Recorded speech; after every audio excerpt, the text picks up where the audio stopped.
The first thing I remember is the color white. Not a pure, clean white, but a tired, institutional white that seemed to hum with a low, incessant beep. It was the color of the ceiling tiles, each one a perforated square in a grid that stretched into a blurry infinity.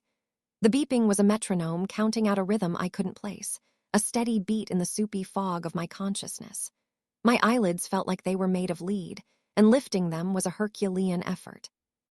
When I finally succeeded, the white light of the room was a physical assault, a blade of brightness that made me slam them shut again. I tried again, slower this time, blinking until the world swam into a semblance of focus. The white ceiling, the white walls, the white sheets pulled up to my chin. A plastic tube was taped to the back of my hand, snaking its way up to a clear bag of fluid hanging from a metal pole. A hospital. The realization wasn't a shock, more of a dull fact settling into place, like a stone dropping into mud. What came next, however, was a jolt of pure panic. I didn't know why I was here. I tried to sit up, but my body refused to obey. A profound weakness radiated from my core, my muscles feeling disconnected from my brain, like trying to use a remote control with dead batteries. My last memory was what?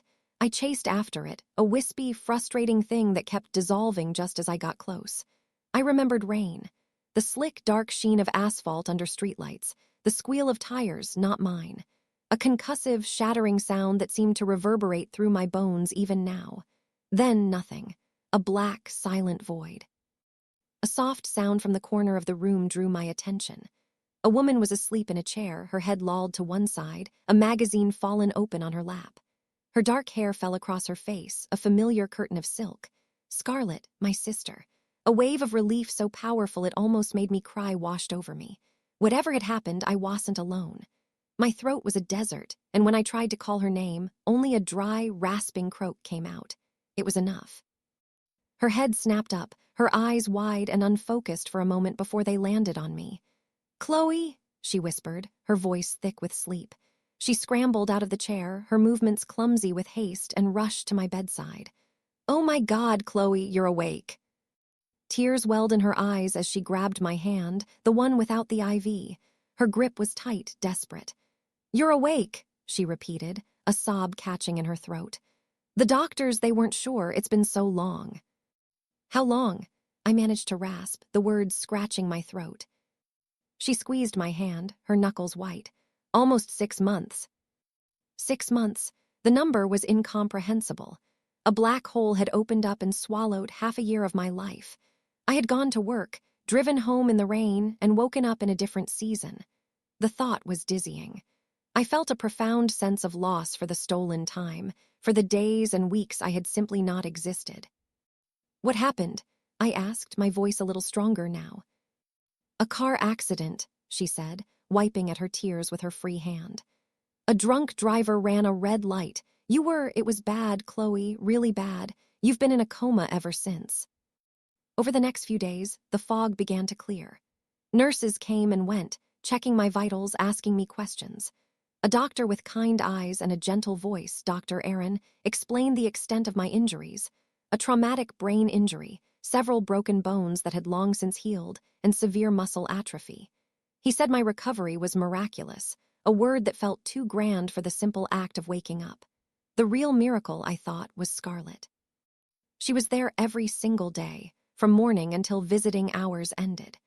She brought me flowers that brightened the sterile room, read to me from books I loved, and filled me in on the 6 months of world events I'd missed. She seemed different, though. There was a gloss to her I hadn't seen before. Her clothes were more expensive, designer labels I knew were far outside her usual budget. Her handbag was a pristine leather tote that cost more than a month of my old rent.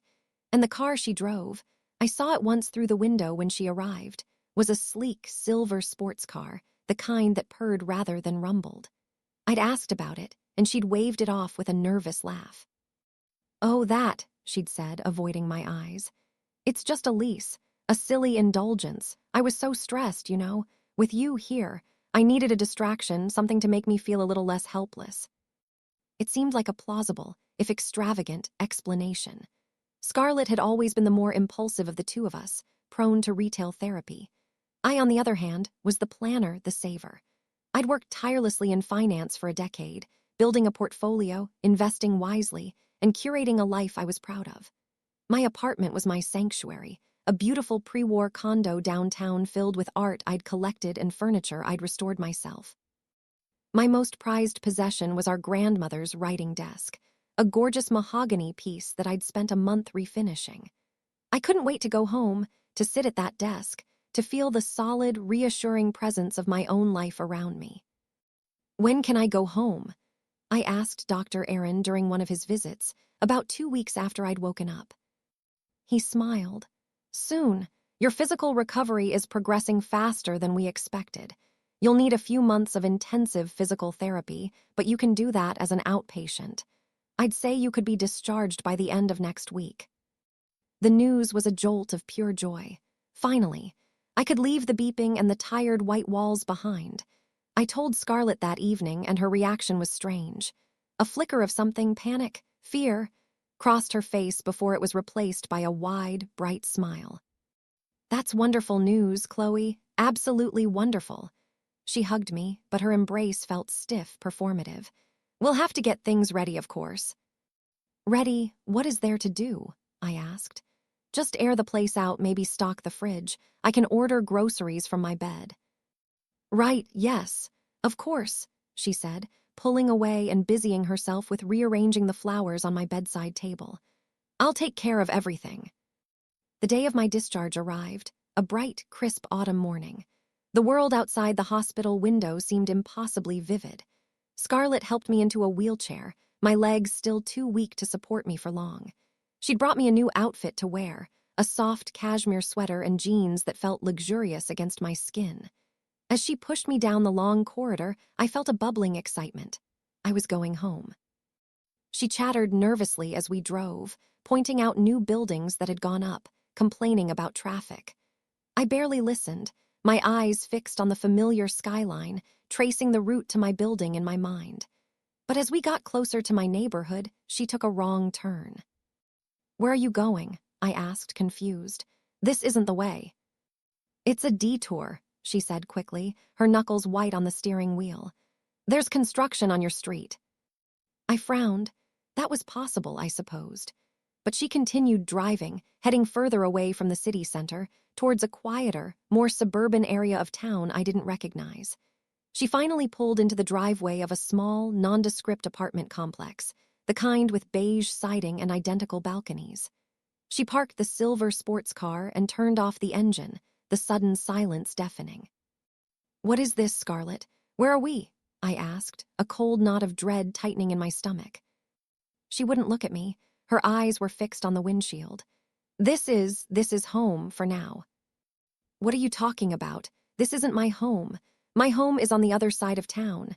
Take me home, Scarlett." My voice was sharper than I intended. She finally turned to face me, and her eyes were filled with a mixture of guilt and defiance. "I can't. It's not there anymore." The world tilted on its axis. "What do you mean it's not there? Did the building burn down?" "No," she whispered, her voice barely audible. "The apartment, I sold it." I stared at her, certain I had misheard. The words made no sense, a jumble of sounds without meaning. "You what?" "I sold it," she repeated, a little louder this time. "And the furniture, and your art, everything."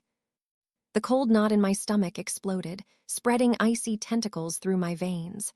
I felt like I was falling, the 6 months in the black void returning to swallow me whole. Why would you do that?" "The bills, Chloe," she said, her voice rising with a defensive edge. "The medical bills were astronomical, your insurance didn't cover everything. And the mortgage on your apartment, the maintenance fees, it was all piling up. I had to do something. You were in a coma. The doctors said you might never wake up." Her words were a frantic torrent, but one image burned in my mind, the sleek, silver sports car we were sitting in, the designer handbag on the seat between us, the expensive clothes she was wearing. None of it made sense. I was good with money. I had savings, investments, a comprehensive insurance plan I'd paid a fortune for precisely to avoid a situation like this. "My savings," I said, my voice dangerously quiet. "My investment accounts. There was more than enough there to cover everything for years." Scarlett flinched. It was complicated. I couldn't access it all. I had to get a power of attorney and by the time it was approved, things were desperate. Lies, it was all lies. I could feel it, a deep, instinctual certainty that cut through my shock. She was lying to my face. The sister who had held my hand and read to me, the sister I had trusted implicitly, had dismantled my entire life while I was unconscious. "What about Grandma's desk?" I whispered, the question feeling foolish and small in the face of such enormous betrayal, but it was the only thing I could focus on. "The mahogany desk. Please tell me you didn't sell it." She looked away, unable to meet my gaze. "It was part of the estate sale. It went for a lot of money, Chloe. It helped pay for," she trailed off, gesturing vaguely. But I knew what it paid for. It paid for the car. It paid for the clothes. It paid for her new, glossy life, built on the ruins of mine. She had picked my life clean like a vulture, sold off every piece of me, every memory, every treasure, and left me with nothing but a rented room in a beige building I'd never seen before. She helped me out of the car and into the wheelchair, her touch feeling like a brand on my skin. She wheeled me into the small, furnished apartment. It was clean, anonymous, and utterly soul-crushing. A cheap pine table stood where my grandmother's desk should have been. The walls were bare where my art once hung. This wasn't a home. It was a holding cell. "I'm sorry," Scarlett said, her voice trembling with what I now recognized as fear, not sympathy. Fear of being caught. "I did what I had to do." I didn't answer. I just sat there in the middle of the empty room, the silence stretching between us. The shock had receded, replaced by something else, a cold, clear, and quiet fury. It started as a single, icy spark in the pit of my stomach and began to spread, solidifying my resolve. She thought I was weak, broken, a victim of circumstance. She thought she had won. But as I sat there, stripped of everything I had ever worked for, I made a silent vow. She had no idea who she was dealing with. She had buried me once. She wouldn't get the chance to do it again. The game wasn't over. It had just begun. For the first few days, I was a ghost haunting the beige apartment Scarlett had chosen for me. I allowed the shock and the grief to consume me, or at least, I allowed Scarlett to believe they had. I wept. I stared at the blank walls for hours. I let her fuss over me, bringing me lukewarm takeout and cheap, soft blankets that felt like sandpaper against the memory of my Egyptian cotton sheets. I played the part of the broken sister, the tragic victim, and with every sympathetic pat on my arm, every hollow promise that we'll get through this, I felt the ice in my veins solidify. My weakness was my shield, and my grief was my camouflage. Scarlett, convinced that my spirit was as shattered as my body, began to relax. She would visit daily, her presence a whirlwind of expensive perfume and the soft rustle of silk. She, recount her day, complaining about the traffic in her new sports car or agonizing over which shade of designer shoes to buy. She spoke as if she were confiding in me, sharing the trivialities of her life, but I knew what it was. She was boasting. She was rubbing my face in the life she had stolen, piece by piece. She saw no irony in lamenting the cost of valet parking, while I learned to navigate my new, cramped bathroom with a walker. "I had to hire a financial advisor, she said one afternoon, sipping a latte shed brought from a trendy downtown cafe. All those assets, it was so overwhelming. I just didn't know what to do with everything. A man named Matthew. He's been an absolute lifesaver." I just nodded, my eyes downcast, a flicker of a smile playing on my lips that she would mistake for sad acquiescence. Matthew, a name to remember. She was consolidating my life, making it neat and tidy for her own use. It was arrogant and it was sloppy. It was the first of many mistakes she would make. My physical therapy was my salvation. 3 times a week, a medical transport van would pick me up and take me to a rehabilitation center across town. For 2 hours, I would push my body to its limits, sweat and pain, a welcome distraction from the cold rage that simmered constantly beneath the surface. My therapist, a no-nonsense woman named Ava, didn't coddle me. She saw the steel in my spine that Scarlett had overlooked. "You have a fighter's spirit, Chloe," she said one day, as I gritted my teeth through a series of painful leg extensions. "Most people with your injuries would be content with the wheelchair for another 6 months. You're trying to sprint before you can walk." "I have somewhere to be," I answered, the double meaning lost on her. Those hours at the rehab center were the only time I was out of Scarlett's sight. It was my chance. The center had a small library with public-use computers. During my breaks, pretending to be exhausted, I would wheel myself in there. My fingers, still clumsy, fumbled with the keyboard. My first searches were frantic, desperate. I tried logging into my old online banking portal, my investment accounts, my work email. Access denied. Account closed. User does not exist. Each message was a fresh stab, a digital confirmation of my erasure. I needed my own line of communication, a way to operate without Scarlett looking over my shoulder. I told her I was feeling isolated, that I wanted to reconnect with old friends. I asked for a laptop. "Oh, sweetie, are you sure?" she asked, her brow furrowed in faux concern. "Maybe you should just focus on resting." "It would help me feel normal again," I whispered, injecting the perfect amount of pathetic yearning into my voice. "Please, Scarlett." It worked. A few days later, she arrived with a brand new bottom-of-the-line laptop. "It's not much," she said with a shrug, "but it should be fine for emails and things." It was more than fine. It was my key. That night after she left, I waited until the silence of the apartment was absolute. I booted up the machine, the glow of the screen illuminating my face in the dark. I created a new anonymous email address. Then I began to dig. Public records were a start. I found the record of sale for my condo. It had been sold 2 months after my accident for a price significantly under market value. A quick sale. A cash sale. The buyer was a shell corporation I'd never heard of. I searched for the corporation and hit a dead end, but I had the date and the price. A piece of the puzzle. I knew I couldn't do this alone. I needed legal counsel, someone who understood the intricacies of financial law and who I could trust implicitly. My mind immediately went to David. We'd gone to college together, sparring in business law classes. He was sharp, relentless, and now a partner at one of the city's top law firms, specializing in financial fraud. We hadn't spoken in years, but he was my only option.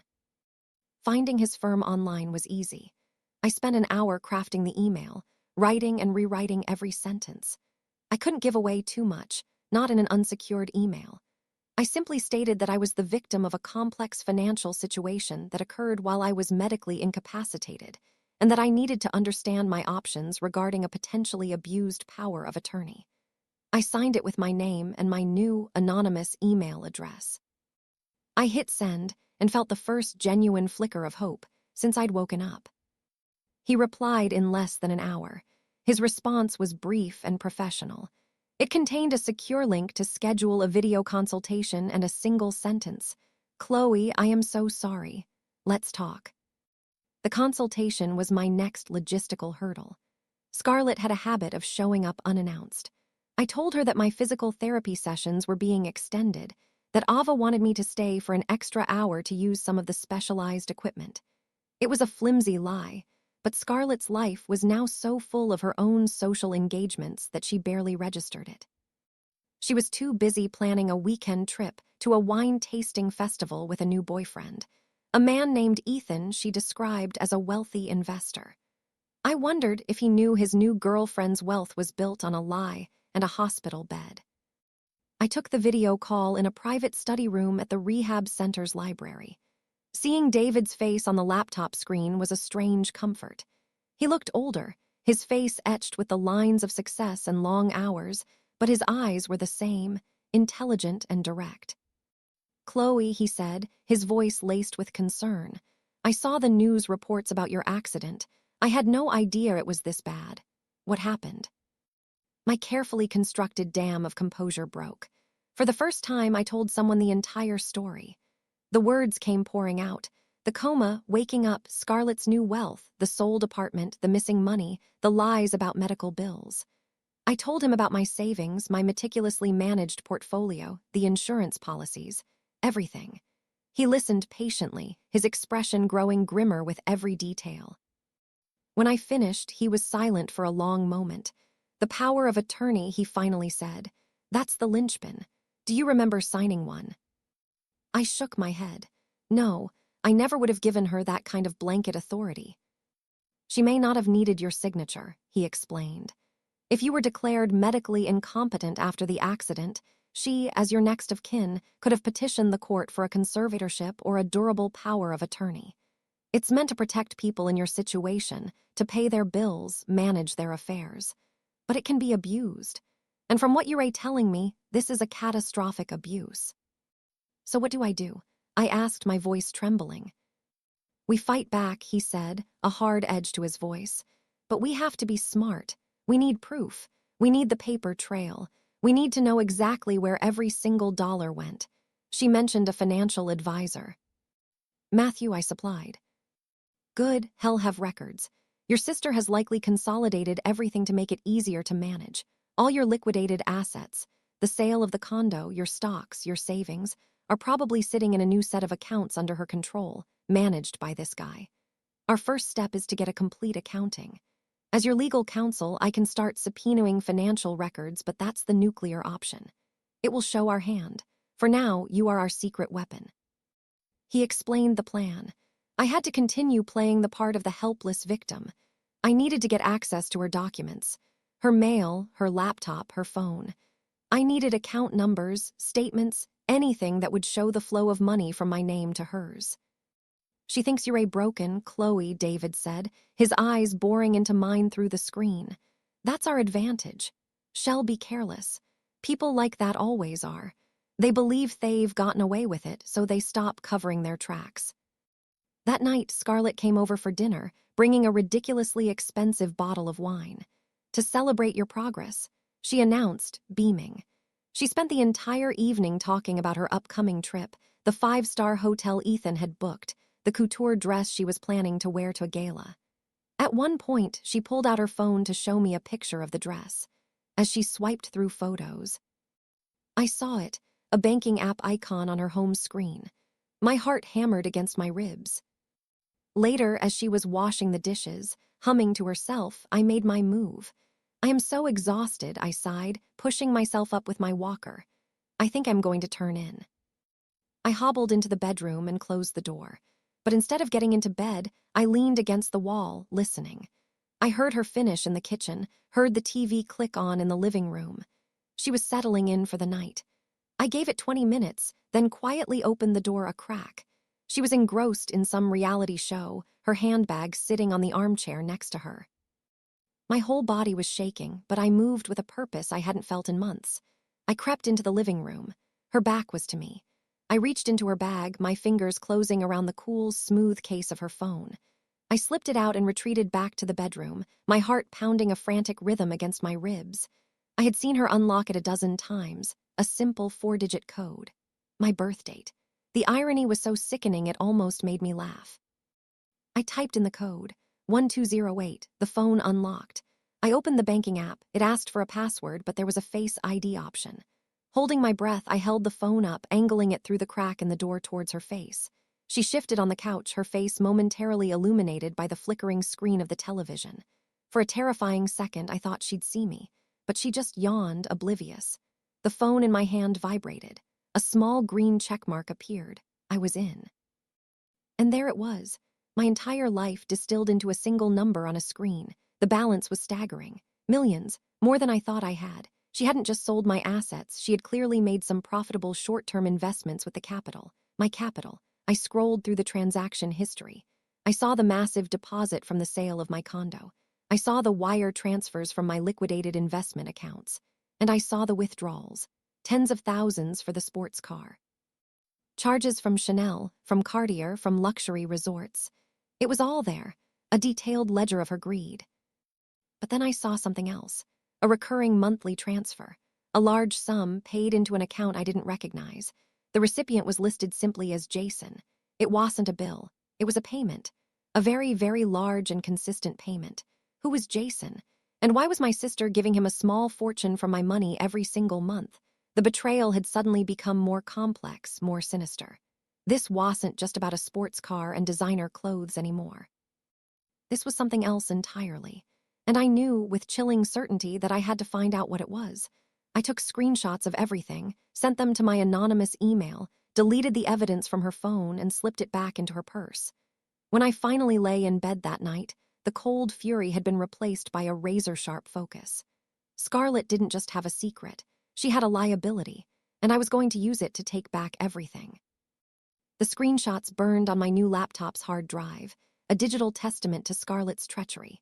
I spent hours poring over them, memorizing the numbers, the dates, the names of the luxury brands that had been funded by the liquidation of my life. Each transaction was a small, sharp betrayal, but my focus always returned to the single, recurring payment, $25,000, transferred on the first of every month to an account holder named Jason. It was too precise to be a casual loan, too large to be a simple gift. It was the price of something, and I knew, with a certainty that settled deep in my bones, that it was the key to everything. I uploaded the encrypted files to a secure server David had set up for me.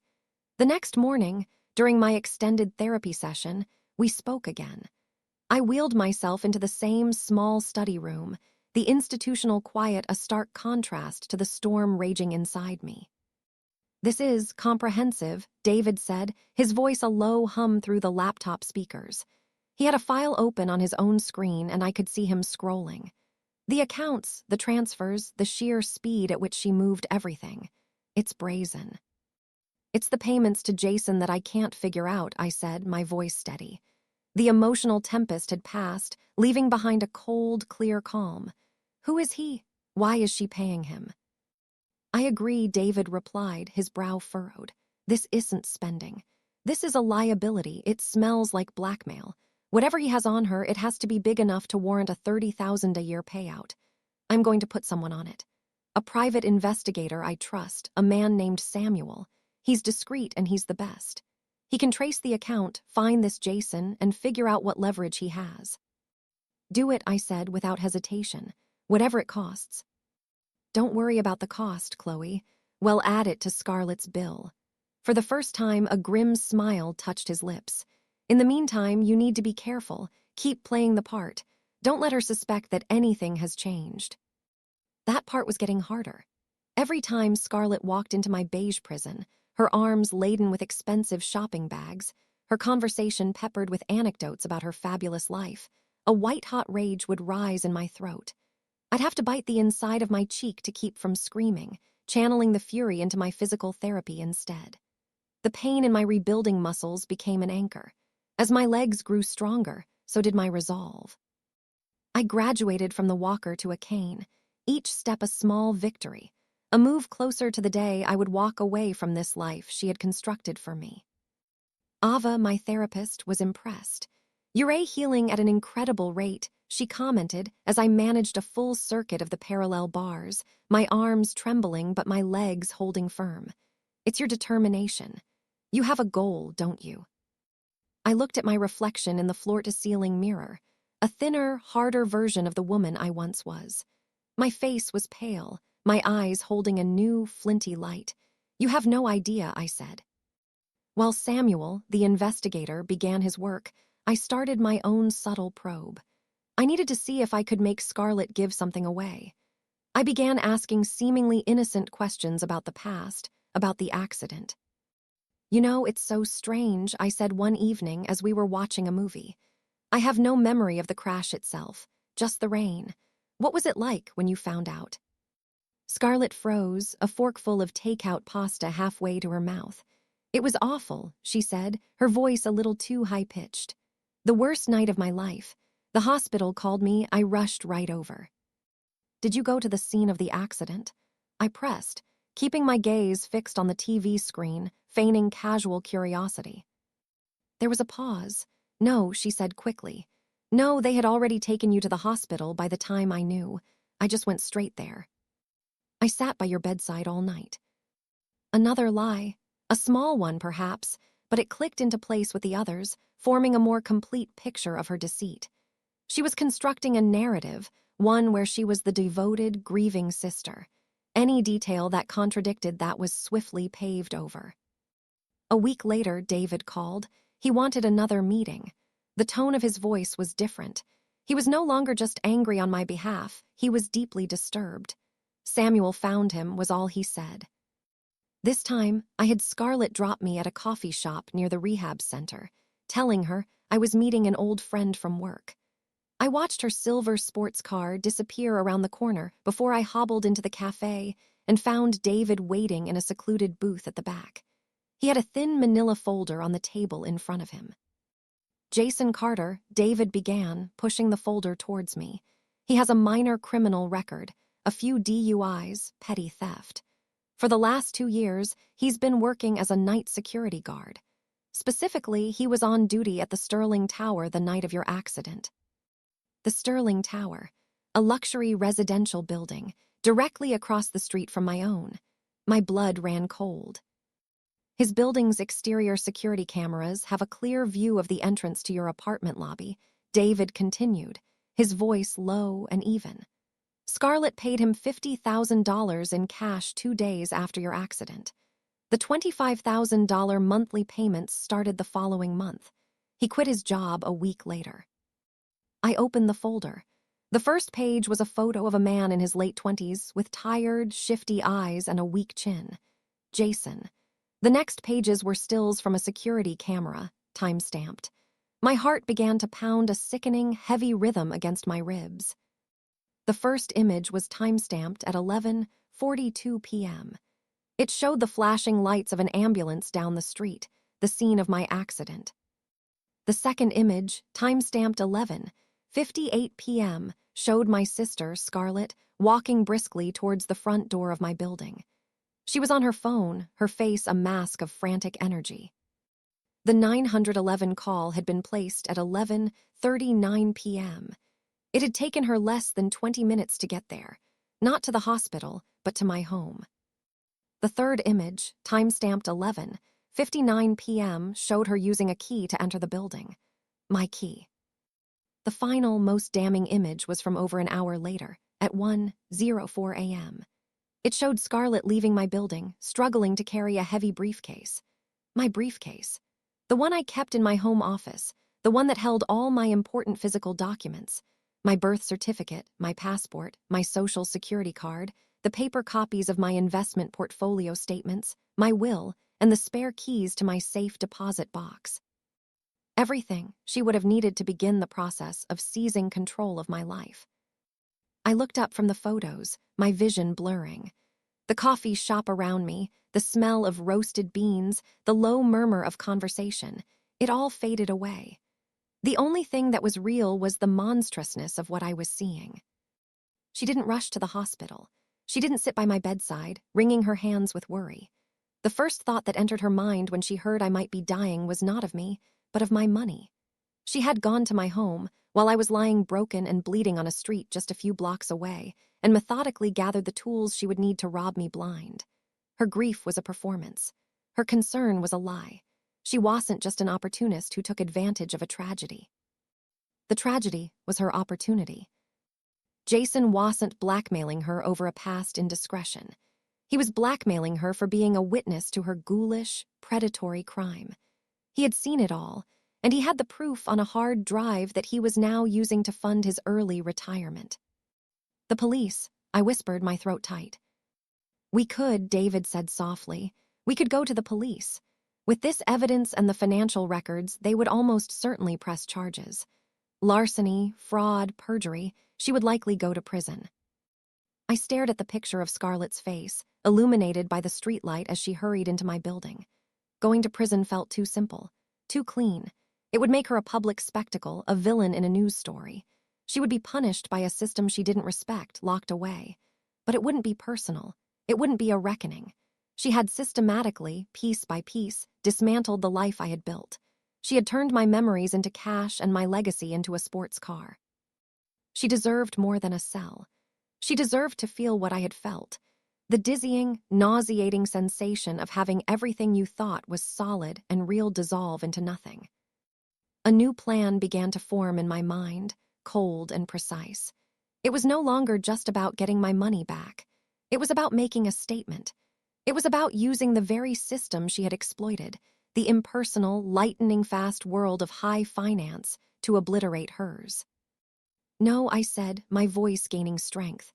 I closed the folder and pushed it back across the table to David. "No police. Not yet. I don't want to send her to prison. I want to bankrupt her. I want to strip her of every last thing she bought with my money. I want her to wake up one morning and have nothing, less than nothing. I want her to know that I am the one who did it." David watched me, his expression unreadable. He saw the shift in me, the final hardening of my resolve. I was no longer a client seeking justice. I was a weapon seeking a target. "She used a financial advisor," I said, my mind racing, connecting the dots. "Matthew. She consolidated everything with him. All my assets, all my accounts, all my history, all in one place. She thought she was being efficient, but what she really did was create a single point of failure." I leaned forward, my eyes locking with his. "I want you to find out everything there is to know about this Matthew. His firm, his protocols, his security measures. She gave him power of attorney, didn't she? To manage her new fortune, the fortune that's legally mine." David slowly began to understand. A flicker of something, awe perhaps, or apprehension crossed his face. "Chloe, what are you thinking?" She erased me with a stack of legal papers and a series of keystrokes, I said, my voice dropping to a near whisper. "I think it's only fair that I return the favor. With one, single, transfer." The plan, as David laid it out in the sterile quiet of his office conference room, was both terrifyingly complex and beautifully simple. It was not a robbery. It was a reclamation.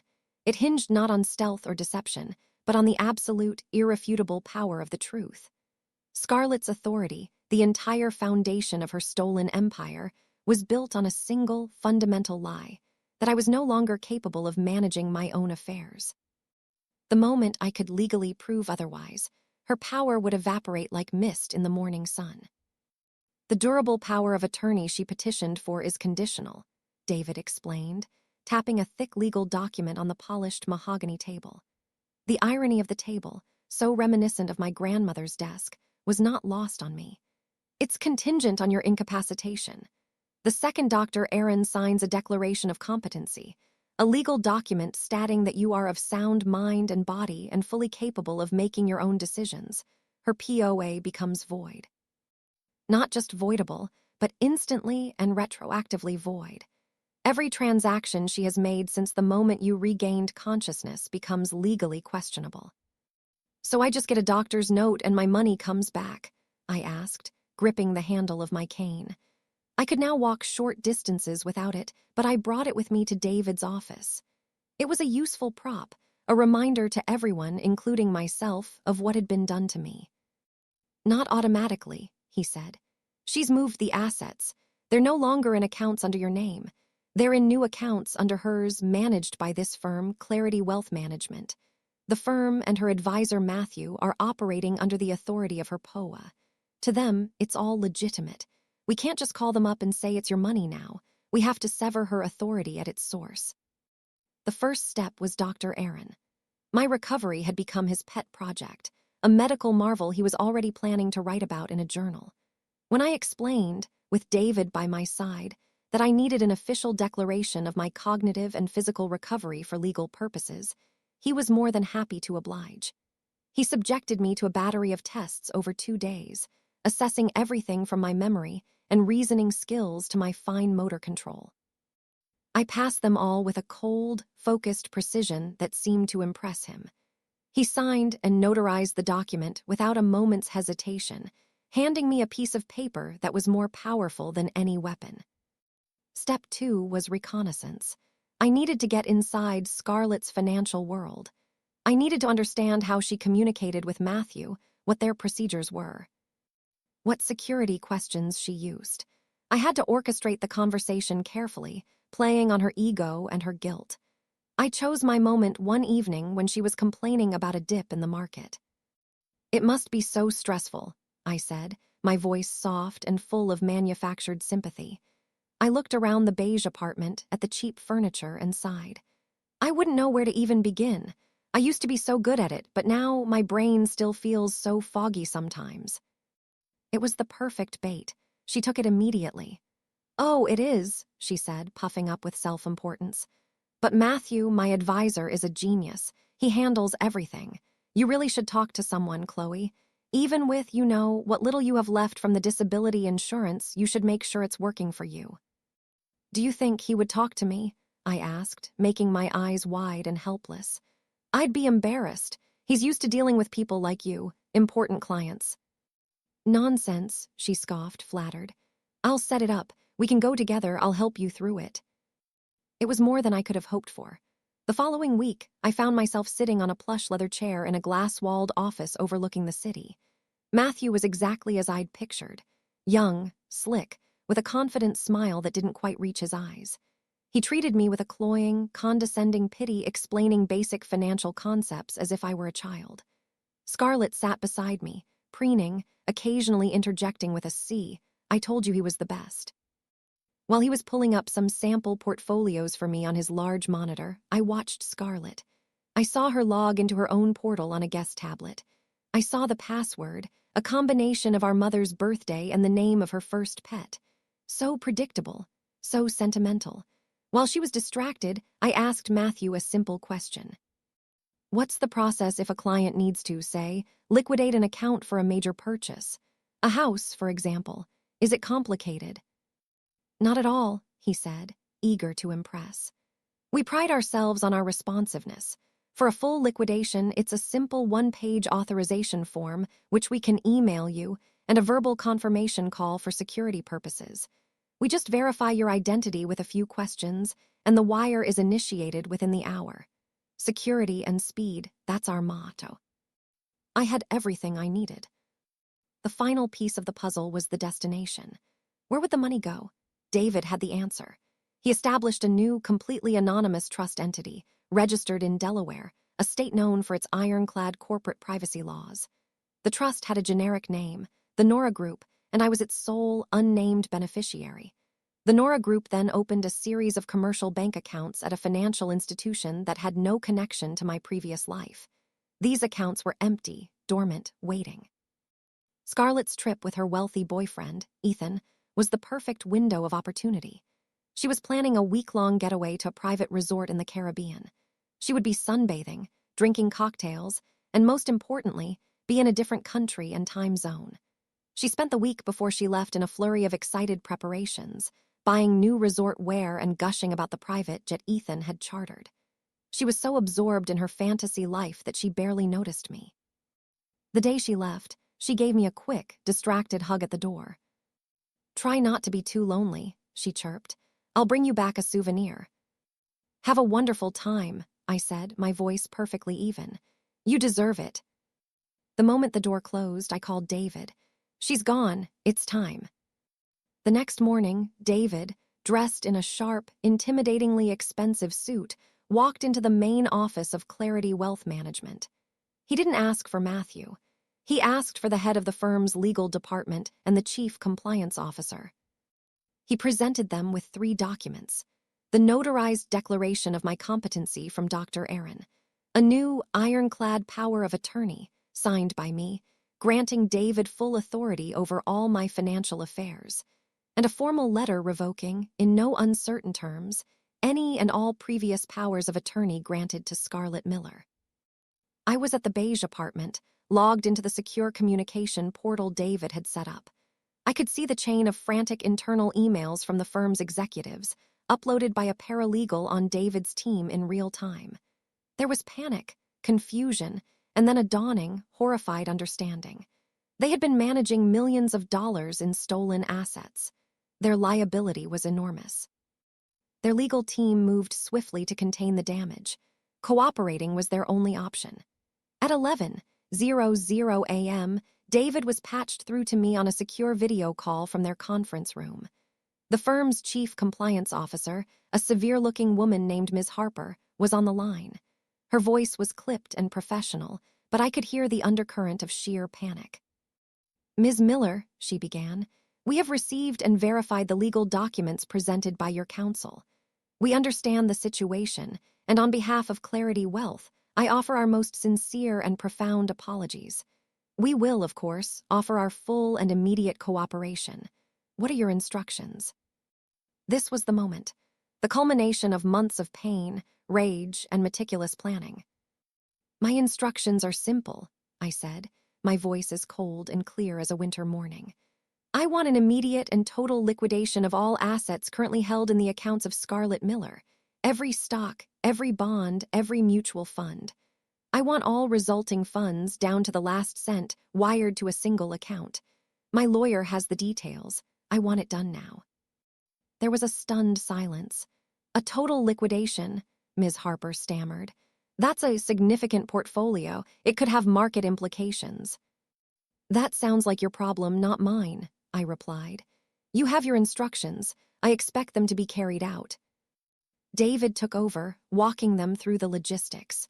On my laptop, I had a second window open. It was the online portal for the new bank account held by the Nora Group. The balance read $0. Then I watched it happen. The numbers began to change. The first wire transfer came through, the contents of a money market account. A seven-figure number appeared. Then another as a portfolio of municipal bonds was sold. Then a cascade of them as blocks of stock were sold off on the open market. I was watching my life, my work, my future pour back into my control in a silent digital flood. Each new number that flashed on the screen was a vindication. Each comma was a small note in my symphony of revenge. Within an hour, it was done. The final balance on the screen was a number so large it seemed unreal. It was more than I'd had before. Scarlett, under Matthew's guidance, had been an aggressive investor. Her greed had, ironically, made me even richer. But I wasn't finished. "David," I said, my voice quiet on the comms link. "The final step." He nodded. From the replenished funds, he initiated a second set of transfers. One paid off the loan on Scarlett's silver sports car in full. Another paid the outstanding balance on her half-dozen high-limit credit cards. We bought all her debt, consolidating it under the Nora Group. Then, David executed the masterstroke. He drew up a document that placed a universal lien against Scarlett Miller for the full value of the assets she had misappropriated, plus damages. This lien gave the Nora Group, my anonymous trust, legal claim to her personal property. The car she thought she owned, the designer clothes in her closet, the very furniture in her luxury apartment. The final transfer was the most satisfying. David wired $50,000 to Jason Carter, the security guard. The memo line read, "For services rendered, all further obligations fulfilled." We had bought his silence in perpetuity, and in doing so, cut Scarlett's last, secret lifeline. I closed the laptop. The beige apartment was silent. Outside, the sun was shining. For the first time in almost a year, I pushed myself up from my chair and walked, without my cane, to the window. I stood there, steady on my own 2 feet, looking out at a city that was once again mine. Scarlett was on a beach thousands of miles away, sipping a cocktail, completely oblivious to the fact that she was now destitute. She had no money, no assets, and a mountain of debt owned by a faceless corporation that was about to come and collect everything she had. She was a ghost, just as I had been, and I, her creator, was simply waiting for her to come home and find out. The 7 days Scarlett was gone were the most transformative of my life. I wasn't just healing. I was rebuilding myself from the ground up, not on the fractured foundations of my past, but with a new, unbreakable material forged in betrayal and fury. David's paralegal, a hyper-efficient young woman named Hannah, had arranged for all of my personal effects. The few things Scarlett hadn't sold, which had been crammed into a storage unit to be delivered to me. Unpacking my old books, my worn-in sweaters, and photos of my parents felt like reclaiming pieces of my own soul. I arranged them around the beige apartment, not to make it a home, but to create a command center. This place was no longer my prison. It was my war room. I spent the week on the phone and online, methodically laying the groundwork for my new life. Guided by David, I engaged a top real estate agent, and by the 4th day, I had already put in a winning, all-cash offer on a stunning penthouse apartment with a panoramic view of the city. It was a place Scarlett would have killed for. I hired an interior designer, not because I needed one, but because I could. I was repopulating my world, not with objects, but with professionals who answered to me. The power was intoxicating. On the day of Scarlett's return, a crisp autumn afternoon, I felt a serene, almost unnerving calm. David had arranged for a repossession team, discreet and professional, to be waiting at her luxury apartment building. The building's management, faced with an ironclad court order presented by David's associate, a formidable lawyer named Jacob, had already changed the locks on her unit. Everything was in place. All I had to do was wait for the show to begin. The first report came via text from Jacob around 3:00 p.m. Subject has landed. Her car service was just declined. She's taking a standard taxi. En route.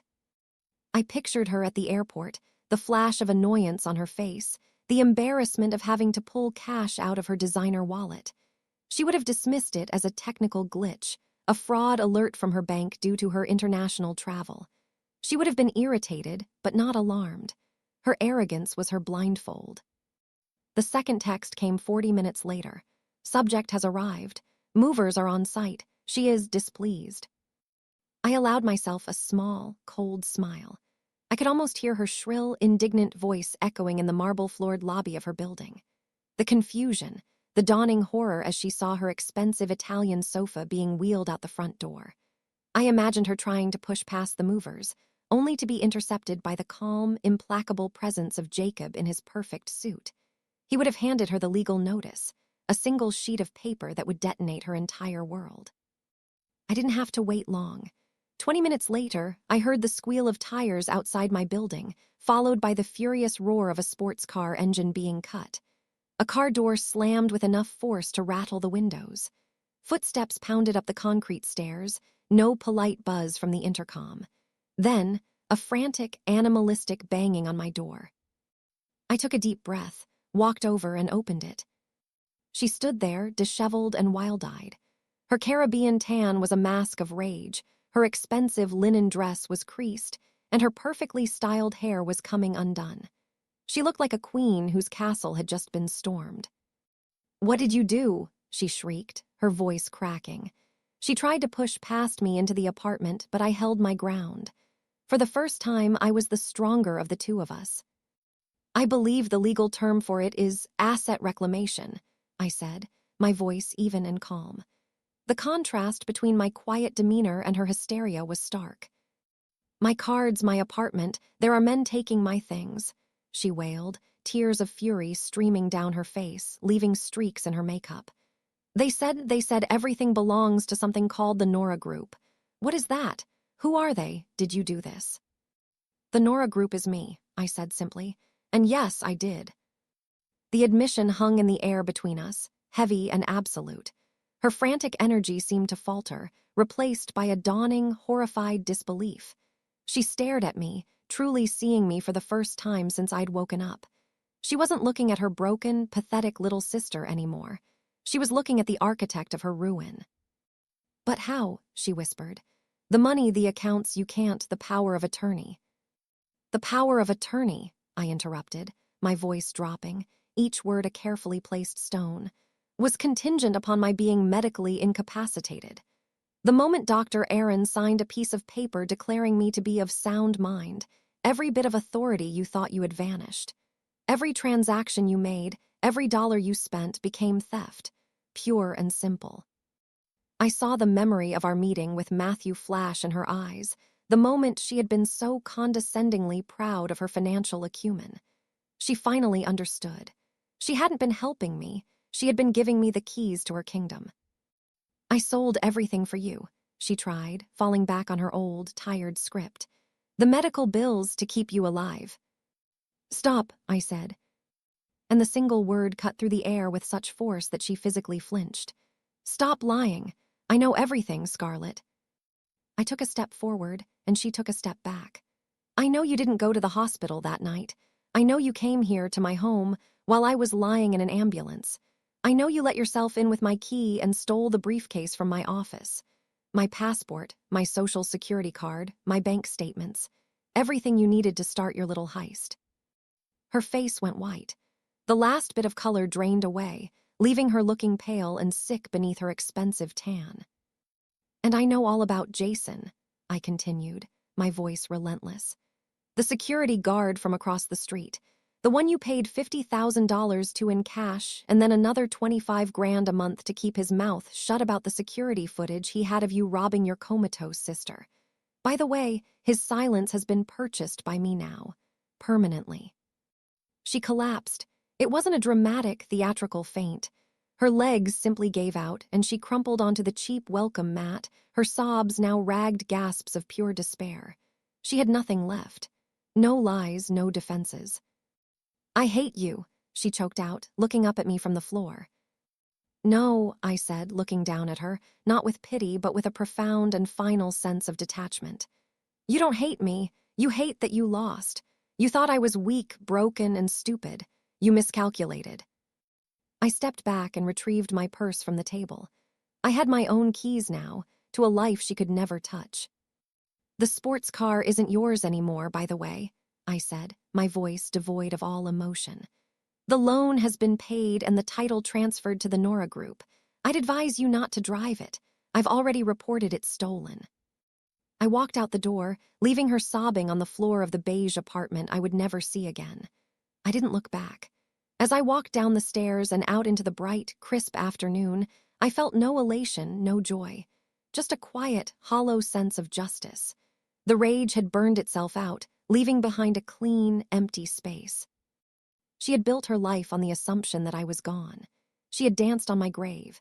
But I had crawled back out, not as a ghost to haunt her, but as the debtor to collect on a bill she could never hope to pay. I had stripped her of her stolen wealth, her status, her future. I had left her with nothing but the truth of who she was, a greedy, common thief. And I was finally free. Free of her, free of my past, and free to step into the future I had, against all odds, reclaimed for myself.